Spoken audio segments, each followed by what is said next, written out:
Caleb Reed spent 11 years carefully building every wire, every line of code, every silent safeguard holding Nexus Technologies together. No manual, no documentation. Just one quiet man and a system that had never once failed. Then Giselle Hartman arrived with a briefcase and a far better idea. She stood before the entire engineering floor and explained, without apology, that one person was no longer sufficient. 30 specialists would replace him. Modern, scalable. He carried his box out without a word. Nobody expected him to smile. Nobody expected him to return. But systems always collapse when the architect walks away. What happens when the one man everyone underestimated holds the only key to saving everything? Keep watching to find out. The 7th floor of the Nexus Technologies building was quiet at 11:47 in the evening. Every desk sat empty, every overhead light had been dimmed to its lowest setting, and the only sounds in the room were the low hum of server fans from the far end of the hall and the steady, unhurried rhythm of a single keyboard. Caleb Reed had been sitting at that desk for the past 4 hours, his face lit by the pale blue glow of 4 monitors arranged in a careful arc in front of him. On the corner of the desk sat a mug of coffee that had gone cold sometime around 9 o'clock, and beside it, propped against the base of the nearest monitor, a small framed photograph of a 9-year-old girl holding a thick book with both hands and smiling at whoever had taken the picture. Caleb was 38 years old, though most people who met him in a professional context guessed older, because there was a stillness about him that did not match the age. His hair had started going gray at the temples in the past 2 years, and he wore the same kind of flannel shirt he had been wearing since his first week at the company, and the soles of his work shoes had been worn smooth on the outside edge from years of the same commute, the same hallways, the same chair. He was not the kind of man who drew attention to himself in meetings or who had a practiced elevator pitch for what he did. When someone from a new department asked him to describe his role, he usually thought for a moment and said something like, "I keep the lights on." It was, by any precise measure, the most accurate thing anyone had ever said about his job. What Caleb Reed actually did was something far more significant than the phrase suggested. He was the sole architect of every infrastructure layer that held Nexus Technologies together. The processing pipelines, the failover systems, the security protocols, the encryption frameworks, the entire invisible skeleton that allowed 2,300,000 enterprise accounts to execute transactions, move capital, and sign contracts every single day without interruption. There was no formal documentation for any of it. No diagram existed in any company folder, no manual sat in any shared drive, no step-by-step breakdown had ever been filed in any onboarding directory.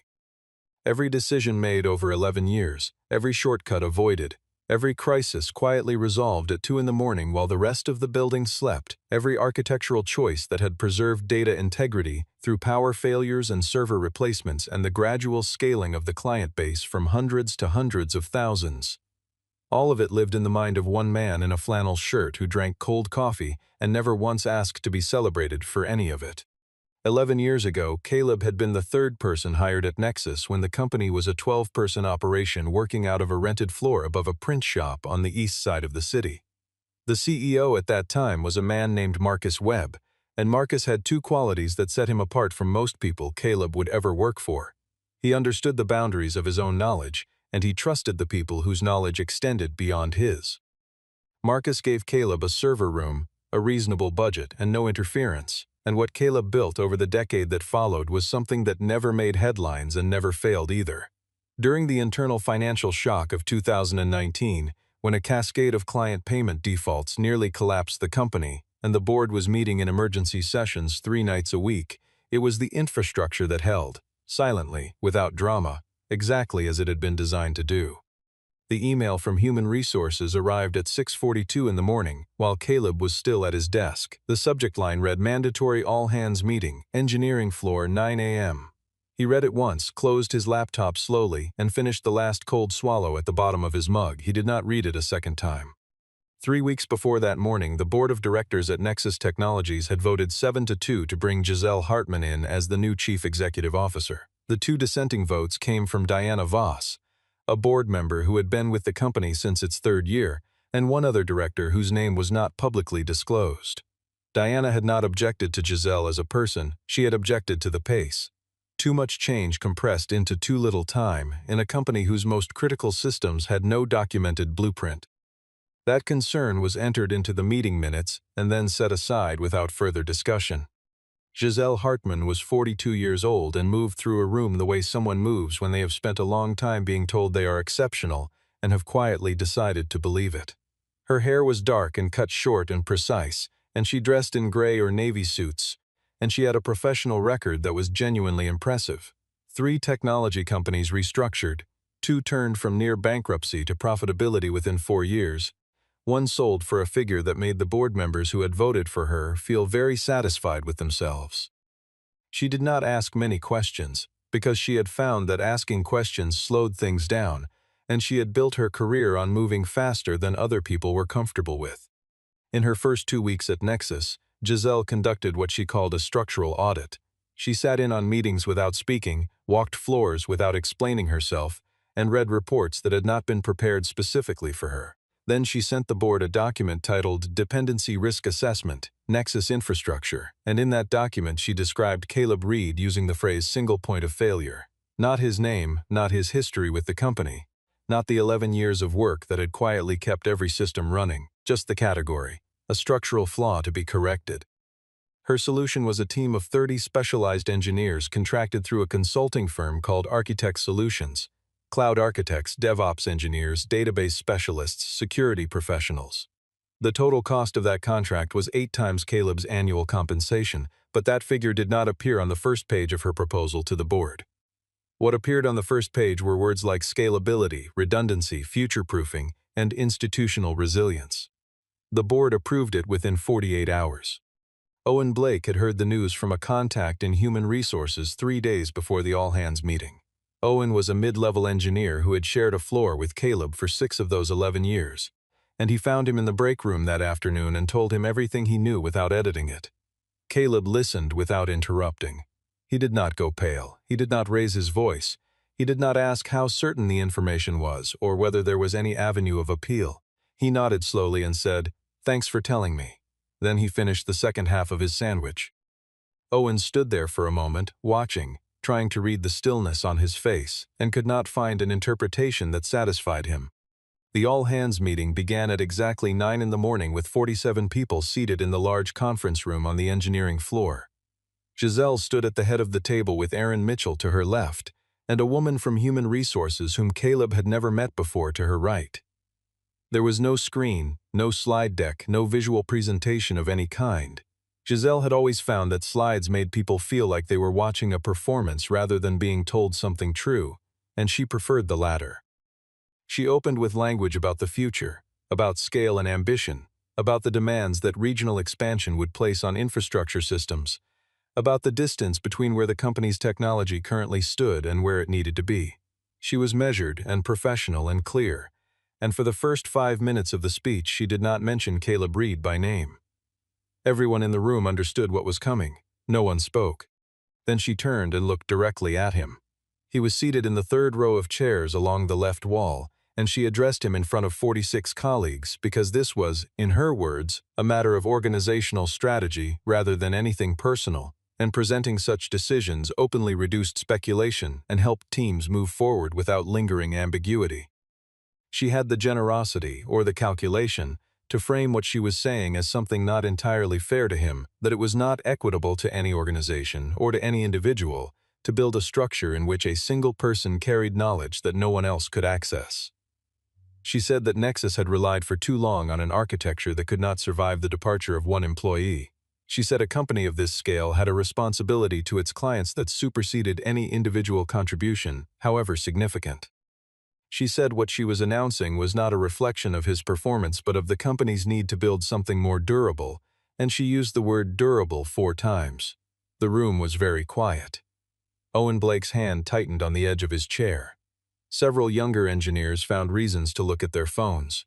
A woman named Jessica, who had joined the team 8 months earlier and barely knew Caleb, looked at him with an expression she could not fully name.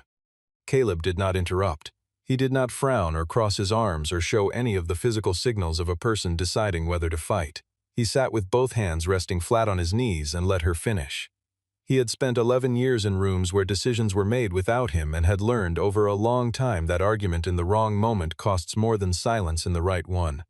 What Giselle saw on his face, she would think about later, was not defeat and was not indifference, but she did not have a name for what it actually was. When she paused and asked, without particular warmth, whether he had anything he wanted to say, he stood up. He looked around the room once, not scanning for sympathy, not making a statement, just looking, the way a person looks at a place they are leaving, and said, "No, thank you for the time." Then he walked out. He collected his things in under 5 minutes. The framed photograph, a worn composition notebook he had carried since his second year at the company, a pair of over-ear headphones. He placed them into a black canvas bag, not a cardboard box, nothing theatrical, and did it neatly and without ceremony, the way a man packs for a trip he has been quietly preparing for. Owen followed him into the hallway, his voice carrying a slight tremor when he asked if Caleb was all right. Caleb looked at him and smiled, briefly, a small private smile that Owen could not interpret, and said, "Do good work." Then he walked to the elevator. When the doors were about to close, he glanced back down the hall and saw Giselle standing at the far end watching him leave. The distance between them was perhaps 40 feet. They held each other's gaze for exactly 1 second, and then the elevator doors shut between them. What Giselle had not considered, what she had not thought to consider, because it only matters after it becomes a problem, was what Caleb had not left behind. He had not sabotaged anything. He had not altered a single access credential, not changed a password, not planted anything that would cause harm. He was not that kind of man, and he had no interest in destruction or in the kind of small revenge that shrinks the person who commits it. But he had also not left a roadmap. He had not created a transition document, recorded a system walkthrough, or drafted any knowledge transfer material of any kind. He had not done so because no one had asked him to, and because, more simply, such a document had never existed. No map had ever been made, because no map had ever been needed. Everything that ran the company's infrastructure ran because Caleb Reed understood it, and Caleb Reed was gone. 2 weeks after the meeting, the 7th floor looked nothing like itself. 30 engineers from Architect Solutions had arrived with new laptops, standing desks, noise-canceling headphones, and a digital project board mounted on the wall near the server room. The floor was louder and more energetic and considerably more well-staffed than it had ever been, and Jackson Cole, the team lead architect had assigned to the engagement, moved through the space with the confidence of a man who had been hired to solve a specific problem and fully expected to solve it on schedule. Jackson was 32 years old, had earned degrees from institutions the board found reassuring, and had worked at 2 companies that had each been valued above $1 billion. He spoke quickly and presented ideas in terms that suggested everything was already under control, and Giselle had liked him from their first meeting and had continued to like him, and that approval functioned in practice as permission for Jackson to move forward without asking too many questions. The first sign of trouble was not dramatic. It arrived as a timeline that missed its target. The architect team had estimated 2 weeks to fully map the existing system architecture before beginning their transition work. 6 weeks later, they were still mapping. The infrastructure Caleb had built did not follow the frameworks that 30 experienced engineers had spent their careers working within. It did not use the standard patterns they recognized, did not organize its components the way any published methodology suggested, and did not make its internal logic visible to people who had not been present for the decisions that created it. Everything was running, every transaction queue, every client-facing process, every failover mechanism, but it was running in a way that was fundamentally opaque to anyone who had not built it. Jackson sent an email to Caleb's personal address requesting a technical consultation. 3 days later, Caleb replied in a single sentence, "I am no longer employed at Nexus. Any questions about company systems should be directed through the legal department." It was polite, correct, and entirely unhelpful. Somewhere in the lower architecture of the Nexus system, there was a module Caleb had named Anchor. It was not referenced in any document because no documents existed, and when the architect team encountered it during the mapping process, they noted it as apparent legacy redundancy, a leftover component from an older build that had not yet been cleaned up. They entered it on the project board under a category labeled Migrate after core stabilization and moved on to other priorities. The board showed green in every column. Jackson filed his weekly report, and Giselle read it without concern. No one in the room knew that the note they had written about Anchor would, within 6 months, cost the company more than the entire architect contract was worth.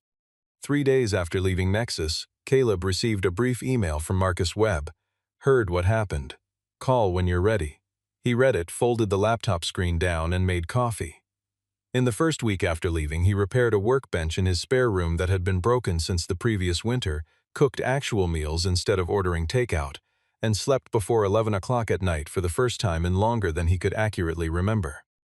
There was a silence in the apartment during those first few days that he had to learn to be inside again. Not the silence of a man with nothing to do, but the silence of a man who had been moving at an unsustainable speed and had finally, without choosing it, been given permission to stop. After the first week, he opened a file on his personal laptop that he had not touched in 3 years. It was not a Nexus file. It was a design document for a system architecture he had been thinking about for a long time and had never had the hours to actually build, and working on it in the mornings felt different from anything he had done inside an office. It felt like something that belonged entirely to him. Within 3 weeks, consulting inquiries had arrived from 3 different organizations: a regional logistics company, a mid-sized private bank, and a fintech startup in its Series B round that was struggling with transaction layer reliability. He replied to all 3 and accepted the fintech engagement on a part-time consulting basis, naming his hourly rate without hesitation. On a Saturday morning roughly 6 weeks after leaving Nexus, he took his daughter Emma to the public library 2 blocks from their building, and she came out of the young adult section carrying 3 books stacked with the focused efficiency of someone who had already decided exactly what she wanted. He watched her at the checkout counter and thought, simply, without embellishment, that it was the first Saturday in longer than he could account for, that he had been somewhere with her and not been running a background calculation about something waiting for him when he got home. 4 months after leaving Nexus, a call came in from an unfamiliar number with the area code of the building he had worked in for 11 years. He looked at the screen for a moment, then declined without answering. He did not block it. He was simply not ready to receive it yet. Or rather, the right terms had not yet presented themselves, and he had learned that the right terms always arrived eventually if you were patient enough to let them. 6 months after Caleb Reed walked out of Nexus Technologies, the company prepared to launch what Giselle Hartman had spent the previous 4 months describing, in every available context, as the most significant expansion in the company's history. Nexus Global was designed to serve enterprise clients across Southeast Asia, a market that, by her projections, represented $140 million in contracted value over 2 years. 47 partner organizations had already signed formal agreements. Media coverage had been favorable. 11 days before the scheduled launch date, Giselle had appeared on a prominent technology podcast and spoken about the company's future with the measured certainty of someone who had already decided how the story ends. 3 days before the launch, Jackson Cole called his team together for a late afternoon meeting and presented a problem identified in performance testing. Under peak load simulation, the legacy database layer showed a throughput bottleneck that would, in his estimation, create unacceptable latency in the client-facing dashboard during the opening hours of the Nexus Global rollout. The solution he proposed was a live migration of the core database to the new cloud-native architecture the team had spent 5 months building. He acknowledged the timing was aggressive, but the migration script had been tested in a staging environment and had performed correctly, and executing it overnight, when traffic on the live system was at its lowest point, represented the best available window before the launch. No one in the room pushed back with enough force to change the outcome. The staging tests had looked clean, the logic was defensible, and Jackson had the kind of authority that accumulates when a record of success compounds over time. The migration was scheduled for 2 in the morning. What Jackson did not know about the Anchor module was that it was not legacy redundancy. Caleb had built it in the months following the crisis of 2019, after a partial failover event had revealed a specific class of data corruption risk during live system transitions.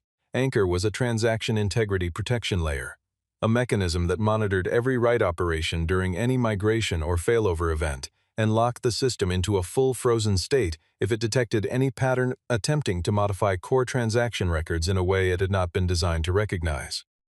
It was not a bug. It was not an artifact of old code that had outlived its purpose. It was one of the most carefully designed components in the entire infrastructure, built specifically to prevent the kind of catastrophic data loss that an improperly executed migration could cause. At 2:17 in the morning, the migration script reached Anchor. The script did not recognize what it was encountering. It categorized the module as an obsolete redundancy node and attempted to overwrite it as part of the transition sequence, and Anchor responded exactly as it had been built to respond. It detected an unauthorized modification attempt against a protected transaction zone, and it activated its full lockdown protocol. freezing every write operation across the entire system. Within 40 seconds, every transaction queue on the Nexus platform stopped processing. 2,300,000 enterprise accounts went dark simultaneously. The dashboards that clients across 6 time zones checked every morning to manage their financial operations filled with red indicators, and automated alert systems that had never fired in 11 years of the platform's existence triggered all at once in a cascade that the on-call monitoring service escalated to emergency status inside of 3 minutes. Jackson was asleep when the alerts came in. By the time he was on his laptop, 7 of his engineers were already in the system, and within an hour all 30 of them were working. They worked through 3 in the morning and through 4 and through 5 and through 6, and by the time the sun had risen over the city and the launch day had officially and cruelly begun, they had produced nothing but a growing catalog of failed interventions and a shared understanding that they were fighting something they did not fully comprehend.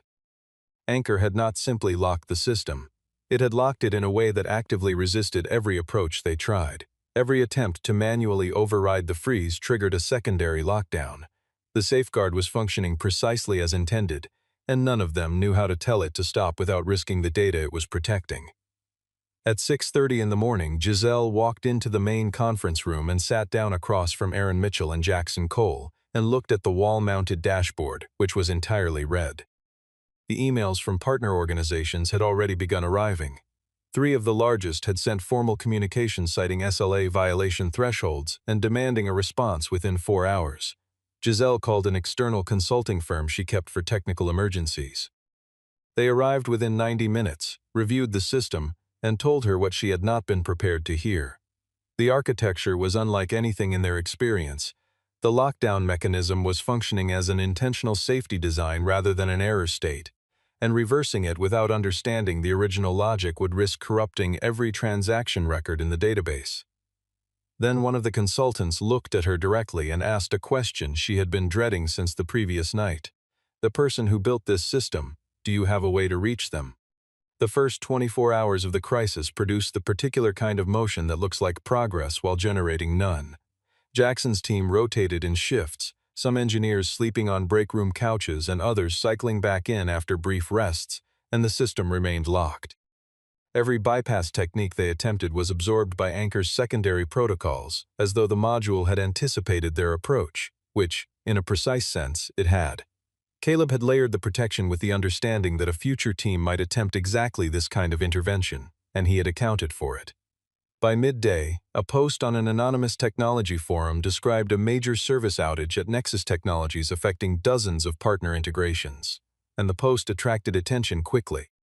By 4 in the afternoon, 2 trade publications had called the company's communications department, and by evening the first article had run under the headline, Nexus Technologies hit by unexplained outage hours before major expansion launch. The stock price closed that day down 12%. Diana Voss called an emergency board session that evening and sat at the head of the table and asked Giselle a single direct question. When would the system be fully restored? Giselle said the team was working on it. Diana asked again, in different words, not when was the team working, but when would it be done. Giselle did not have a specific answer. Diana wrote something on the notepad in front of her and did not speak again for the rest of the session.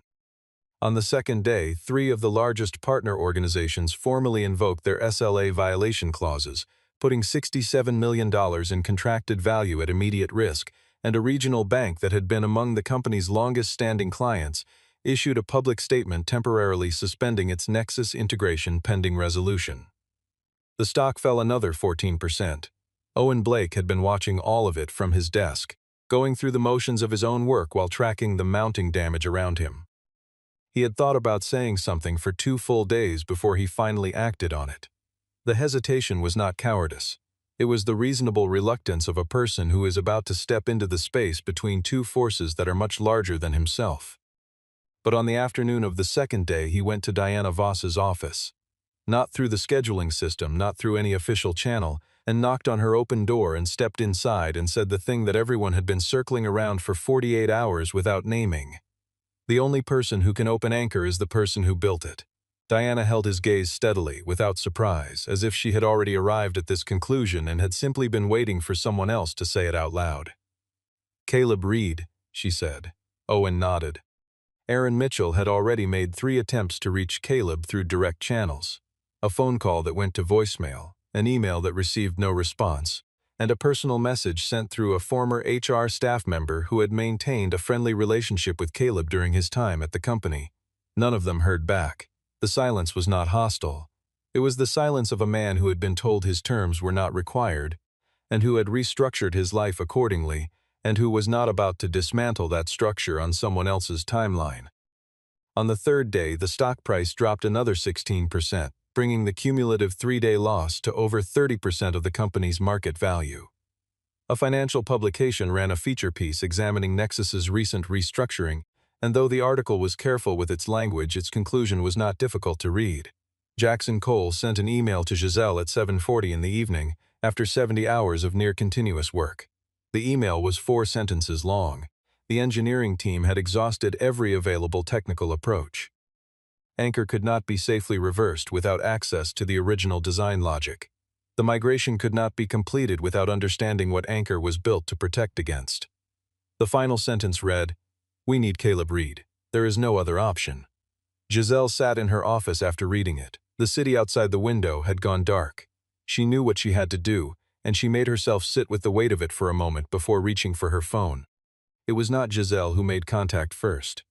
Diana Voss called Caleb's personal number at 8:45 in the evening on the 3rd day, without consulting anyone. The board had rights and responsibilities in a crisis of this magnitude that did not require the CEO's prior approval, and Diana had decided to exercise them. Caleb was at his kitchen table when the phone rang, and he looked at the name on the screen, Diana Voss, Board of Directors, and answered on the 2nd ring. Diana did not open with an apology. She did not offer context or attempt to soften what she was saying. She said, "The system is locked. The engineering team has been working on it for 72 hours and cannot find a path forward. I am calling you because this is a genuine emergency, and I believe you understand exactly what that means."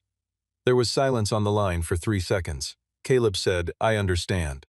She asked if he would be willing to come in. He said he would need time to think about his terms and would call her back within 2 hours. He called back in 91 minutes. His terms were as follows: $800 per hour, a minimum engagement of 40 hours, with 50% of the total paid in advance before he entered the building. The engagement would cover infrastructure recovery only. He would restore the system to full operational status, and when that work was complete, he would leave. He was not available for ongoing employment, advisory arrangements, or any continued relationship with Nexus Technologies. Those were his terms stated once, not subject to negotiation. Diana said she would bring them to the board immediately. She called back 37 minutes later and said the board had agreed to every condition without revision and that the wire transfer would be initiated first thing in the morning. Caleb said, "Good. I'll be there at 7. After the call ended, he sat at the table for a moment, then opened his laptop and returned to the architecture document he had been working on before the phone rang. He had been in the middle of a particularly involved section, a load distribution logic problem he had been thinking through for several days, and he wanted to finish the paragraph before the thread of thought left him. He worked for another 40 minutes, closed the document, made tea, and went to bed at his usual hour. At 7 in the morning, Caleb Reed walked through the main entrance of Nexus Technologies carrying a black canvas bag. One of the security staff at the front desk recognized him and opened the access gate without being asked. No visitor badge, no escort. The man simply opened the gate and Caleb walked through. When the elevator opened on the 7th floor, the room was fully occupied. All 30 architect engineers at their stations, overhead lights at full brightness. The project board on the wall showing the kind of red-heavy status that accumulates when a team has been fighting the same problem for 3 days without measurable progress. The room went quiet when Caleb stepped off the elevator. Not the polite quiet of a meeting starting, but the different kind that falls over a group of people when someone they have been waiting for has finally arrived. Jackson Cole stood up from his chair reflexively before he was aware he had decided to. Caleb crossed the floor without greeting anyone, pulled out the nearest open chair, sat down, opened his laptop, and looked at Jackson. "Pull up the logs from 2 a.m. on launch night," he said. He worked without explanation for the first hour. He entered command sequences that no one in the room recognized, navigated through the system's architecture with the speed of someone moving through familiar rooms in the dark, and spoke only to ask for a specific file or confirm a timestamp. There was nothing theatrical about it. He was not performing competence for an audience. He was simply working the way he had always worked, methodically, precisely, and without any apparent need for acknowledgement. A junior engineer on the architect team leaned over at one point and asked whether the access sequence Caleb had just used was documented anywhere in the codebase. Caleb answered without looking up from the screen, "No." By the end of the 4th hour, the first sign of movement appeared, the outermost lock in Anchor's protocol released, and a portion of the transaction queue began processing for the first time in more than 80 hours. The room registered this with a visible shift. People sat up straighter, low conversations started, and one corner of the project board changed from red to something more promising. Giselle appeared in the doorway at the end of the 6th hour. She stood there for a while without speaking, watching, and when Caleb finally looked up and saw her, he asked, in the same tone he used for everything, "Do you need something?" "No edge, no performance. Just the question," she said. "You're doing good work." The words seemed to cost her something. Caleb held her gaze for a moment and then turned back to the screen. "I'm doing the work I'm being paid to do," he said. At the end of the 11th hour, the last lock in Anchor's protocol released, and the system returned to full operation. Every transaction queue was running. Every client dashboard turned green. The stream of automated alerts that had been generating continuously for 83 hours went silent all at once, and the sudden absence of that sound was its own kind of announcement. Caleb closed his laptop and stood up. Owen Blake had been there for most of the day, sitting at his own station, watching without interfering, and he crossed the floor and extended his hand without saying anything. Caleb shook it.